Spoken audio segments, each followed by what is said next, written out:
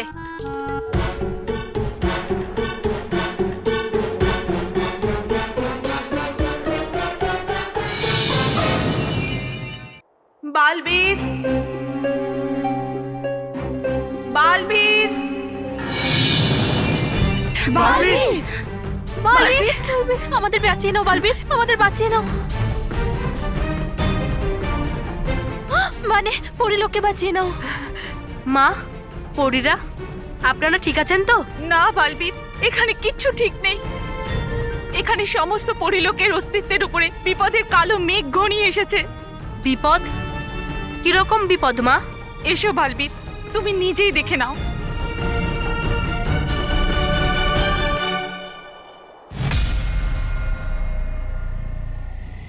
আরে পরিলোকের চারিদিকে তো তুষারপাত হচ্ছে, কিন্তু কিন্তু এটা কি করে সম্ভব? পরিলোকের আবহাওয়া তো কোনোদিনও বদলায় না, তাই না? এটা ভয়ঙ্কর পরিলোকের দিকে নতুন চাল। ও আমাদের বরফের তলে চাপা দিয়ে শেষ করে ফেলতে চাইছে। আপনারা সবাই চিন্তা করবেন না, আমি ভয়ঙ্কর পরীকে তার উদ্দেশ্যে সফল হতে দেব না। কিন্তু কিন্তু পরিলোকে যখন তুষারপাত হচ্ছিল আপনারা কিছু করলেন না কেন? কারণ এই মুহূর্তে আমরা সকলেই শক্তিহীন বালবীর। হ্যাঁ, এই শুভ সময় আমাদের জাদুদণ্ড শুদ্ধ করার জন্য সেগুলো রানীপরি নিজে নিয়ে গেছেন। হ্যাঁ হ্যাঁ, আমরা কিছু বোঝার আগেই এই তুষার ঝড় সমগ্র পরিলোককে ঢেকে ফেলতে শুরু করে দিয়েছিল। আমাদের শীঘ্রই কিছু করতে হবে, না হলে এই ঠান্ডার জন্য, না হলে আমরা সবাই বরফের মূর্তি না হয়ে যাই। আমরা রানীপরীকেও ডাকার অনেক চেষ্টা করেছি, কিন্তু আমাদের আওয়াজও জমে ভেঙে গিয়েছিল। হ্যাঁ হ্যাঁ বালবীর, এখন তোমাকেই কিছু করতে হবে বালবীর। হ্যাঁ বালবীর, এবার তোমাকেই কিছু করতে হবে। হ্যাঁ বালবীর, এখন শুধু তোমার কাছেই শক্তি আছে। আমাদের সবাইকে এই বিপদ থেকে উদ্ধার করো তুমি। কিন্তু তাড়াতাড়ি বালবীর, আমাদের কাছে বেশি সময় নেই। আপনারা সবাই একদম চিন্তা করবেন না, আমি এক্ষুনি বাইরে গিয়ে এই বরফটা গলানোর চেষ্টা করছি। কিন্তু কিন্তু বালবীর, তুমি তুমি একা যেও না। আমি স্তব্ধপরী আর চঞ্চলপরীও তোমার সাথেই যাব। ঠিক আছে, হতে পারে আমরা ওখানে তোমাকে হয়তো সাহায্য করতে পারবো। হ্যাঁ। এখন আপনাদের সবাইকার বাইরে যাওয়া খুবই বিপজ্জনক চঞ্চলপরী। এটাও হতে পারে এত ভয়ানক তুষার ঝড়ের সামনে এলেই আপনারা সবাই বরফ হয়ে যাবেন। কেউ একদম চিন্তা করবেন না, আমার কাছে এরও একটা উপায় আছে।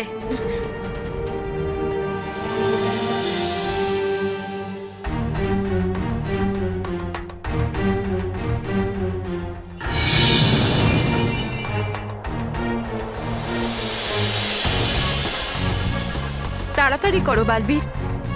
হ্যাঁ বালবীর, তাড়াতাড়ি করো। তোমারও এই বরফের মধ্যে বেশিক্ষণ দাঁড়িয়ে থাকাটা একদমই ঠিক হবে না। হ্যাঁ মা।